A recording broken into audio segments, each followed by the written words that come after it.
Welcome back. Now, following the devastating floods that damaged infrastructure in KwaZulu-Natal, community members are carrying out their own repairs. Following the reopening of Pompeni Bridge in Shallcross, the community-led team took another massive task of rebuilding the Hans Dettman Bridge. The bridge reopens today, and eNCA senior reporter Dasen Thathiah is following that story and joins us now. So Dasen, let me get this straight. This is the second bridge that the community said, we can't wait for help to come from elsewhere. We need this bridge, and let's see what we can do together and fix it and have it reopened. That's exactly what it is. And you know, Tula, sometimes you become, I guess, a victim of your own success. And that's what may have happened to the Pompeni River Bridge project team, because they had first built that bridge is about 8 kilometers east of where I am. And then it was this community here in North Dean that needed their assistance.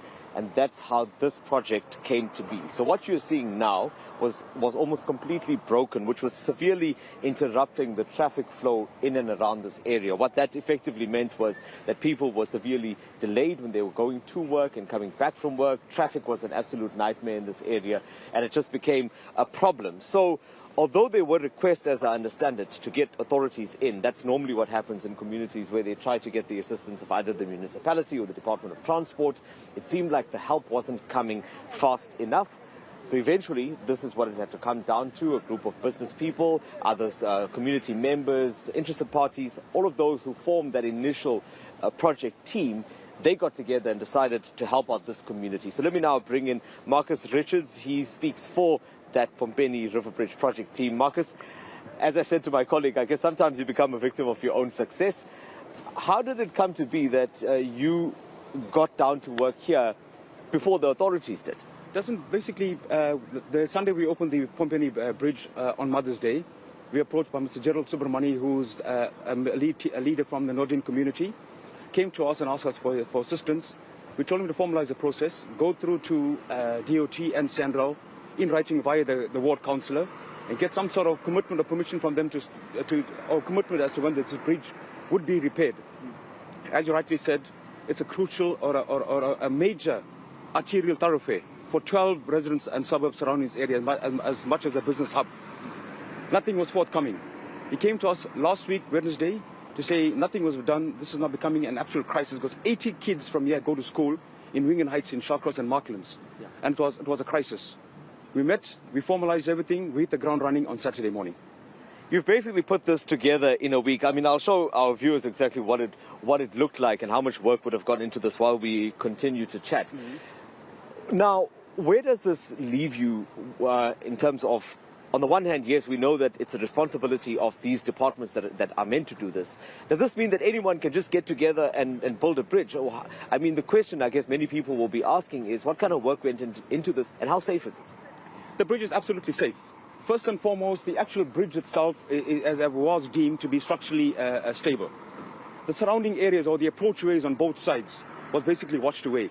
So it meant we had to do what we did at Pompeni, is to fill up the proper material, your bedrock, compact and roll, fill up with what they call G2 or G5, and then the tarring, obviously, which goes on top. So everything we did at Pompeni Bridge was done here with the buy-in from consulting engineers, who wish to remain anonymous at the stage.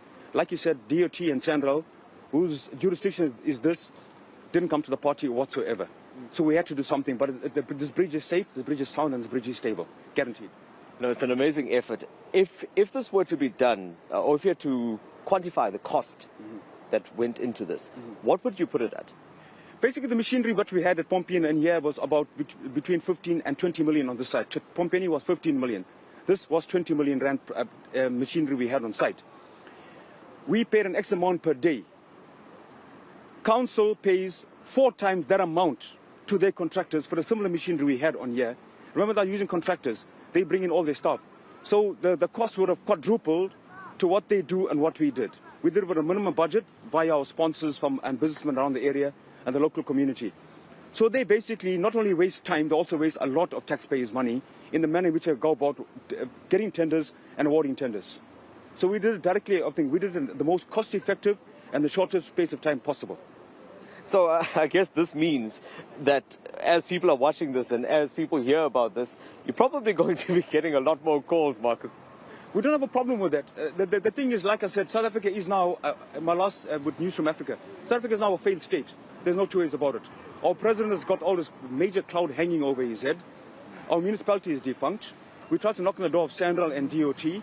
They've all of a sudden, every one of them have become tone deaf, and the cell phones are either on completely off or they've got power outages wherever they live. But that's actually what it is. It means the communities now have to empower themselves and take charge of what's around them. We've got, at the moment, in Shallcross and surrounding areas, major water issues, major electrical outages. Yeah. What do you do? Do you sit back and wait for government to come and rescue you? They're not going to come across and riding on our white horse. We get on our horses and we charge to where we need it, and that's what we do. Lovely effort, Marcus Richards. Thank you so much for that. Tulas, I guess that is the message here then. You know, more and more communities are taking this approach. They're saying that we just can't wait. We need to get things done because ultimately it's our lives that are being affected. So this bridge will officially be reopened shortly at about 4 o'clock.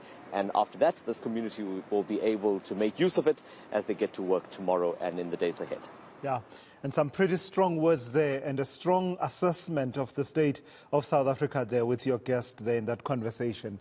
That's senior eNCA reporter Dasen Thathiah there, joining us from Pompeni area of Shallcross in KwaZulu-Natal.